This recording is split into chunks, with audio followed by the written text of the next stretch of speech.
بسم اللہ الرحمن الرحیم۔ میں ہوں ڈاکٹر راجہ مہدی حسن، چیف کنسلٹنٹ کارڈیالوجسٹ اسلام آباد۔ جیسا کہ رمضان کی آمد ہے اور ہمارے مسلمان روزے کے انتہائی شوقین ہوتے ہیں، بلکہ فرض ہے یہ، تو اس لیے ہمارے جتنے بھی ہارٹ کے پیشنٹ ہوتے ہیں تو اکثر ہم سے پوچھ رہے ہوتے ہیں کہ رمضان میں کیا روزہ رکھیں یا نہ رکھیں اور کس طریقے سے رکھیں۔ تو میری سب سے گزارش یہی ہوگی کہ جو لوگ بھی اے سمٹومیٹک ہیں، جو اپنے ادویات کھا رہے ہوتی ہیں، تو ان میں روزہ رکھنے میں کوئی ہارم نہیں ہے اگر ان کو کسی قسم کی کوئی تکلیف نہیں۔ دیکھیں، ہماری دوائیاں ہم صبح اور شام دے رہے ہوتے ہیں، کچھ خون کو پتلا کرنے والی ہوتی ہیں، کچھ بلڈ پریشر کو کنٹرول والی ہوتی ہیں، کچھ انجائنا کو یعنی دل کے درد کو کم کرنے کے لیے، اور کچھ سٹیٹنز ہوتے ہیں جو خون میں جو کولیسٹرول اکٹھا ہو جاتا ہے اس کو کم کرنے کے لیے ہوتی ہے۔ تو صبح سحری کریں اور ساتھ ہی اپنی صبح مارننگ جو سیشن ہے اس کی دوائی کھا لیں۔ اسی طرح جو رات والی ادویات ہیں وہ افطاری کے بعد آپ اپنے کھا سکتے ہیں، اس میں کسی قسم کا کوئی وہ نہیں ہے کہ آپ روزہ نہ رکھ سکیں۔ ہاں، ایسے لوگ ہیں جن کے دل کے پٹھے بہت زیادہ کمزور ہیں، یعنی کہ جس کو ہم کہتے ہیں کہ انجیکشن فریکشن، طاقت دل کی بہت زیادہ کم ہو گئی ہے، 15-20% رہ گئی ہے، اور ان کو متواتر پیشاب آور گولیاں یعنی ڈائیوریٹکس کھانے پڑتے ہیں، اور ساتھ اے سی انہیبیٹرز لینے پڑتے ہیں، اور ساتھ دل کی دھڑکن کنٹرول کرنے کے لیے میڈیسن لینی پڑتی ہے۔ تو ایسے مریض جو ہے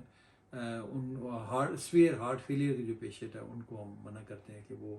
روزہ نہ رکھیں، کیوں کنٹینیوس ڈی ہائیڈریشن کی وجہ سے بھی ان کی تکلیف بڑھنے کا خطرہ رہتا ہے۔ یا ایسے پیشنٹ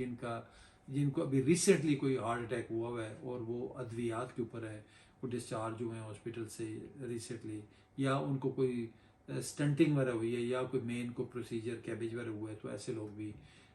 کم از کم اپنے روزوں سے احتیاط کریں اور وہ روزے نہ رکھیں۔ ایسے مریض جن کو بار بار انجائنا کا درد ہوتا ہے، وہ سمٹومیٹک ہیں، ان کو بار بار ادویات کھانے پڑتی ہیں، تو وہ لوگ بھی اوائڈ کریں۔ باقی روٹین کے جتنے بھی پیشنٹ ہیں وہ اپنا جو ادویات کھا رہے ہیں اسی طرح دوائیاں نہیں چھوڑنی کسی قسم کی، لیکن شوگر کے مریض ایسے ہیں جن کو کوئی تھوڑی بہت کوئی اپنی میڈیسن میں رد و بدل کرنا پڑتا ہے، کوئی دوائی کم کرنی پڑتی ہے، کیونکہ کنٹینیوس فاسٹنگ کی وجہ سے کنٹینیوس روزے کی حالت میں شوگر لیول بہت زیادہ کم ہو جاتا ہے۔ اس لیے صبح شام روزانہ شوگر چیک کر کے تو اس کے مطابق آپ نے اپنے ادویات کھانے ہیں۔ تو اس میں ایک اور چیز بتاتا جاؤں کہ ہمارے علماء نے اس چیز کو فتویٰ دیا ہوا ہے کہ اگر خدا نخواستہ کسی کا شوگر لیول بہت زیادہ بڑھ گیا ہے اور ان کو انسولین لگانی پڑتی ہے تو وہ سیف ہے، اس سے روزہ نہیں ٹوٹتا۔ اور اگر کسی کو دل کی تکلیف انجائنا کی ہو جاتی ہے اور زبان کے نیچے رکھنے والی گولی انجیسڈ اگر رکھنی پڑے تو اس سے بھی روزہ نہیں، بشرطے کہ وہ حلق کے اندر نہ جائے، وہ زبان کے نیچے رکھنے سے اس کو پیشنٹ کو ریلیف مل جاتا ہے۔ تو وہ اس کا جو انجائنا کی تکلیف ہے وہ وقفے سے، مطلب اگر ایک گولی سے آرام نہیں آیا تو وہ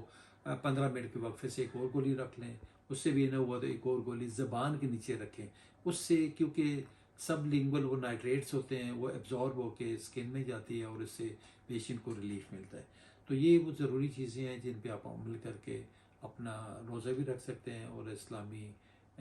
جو ہماری احکامات ہیں اس پہ ہم عمل بھی کر کے اور ایک اچھی یہ زندگی بھی گزار سکتے ہیں۔ بہت شکریہ، تھینک یو ویری مچ۔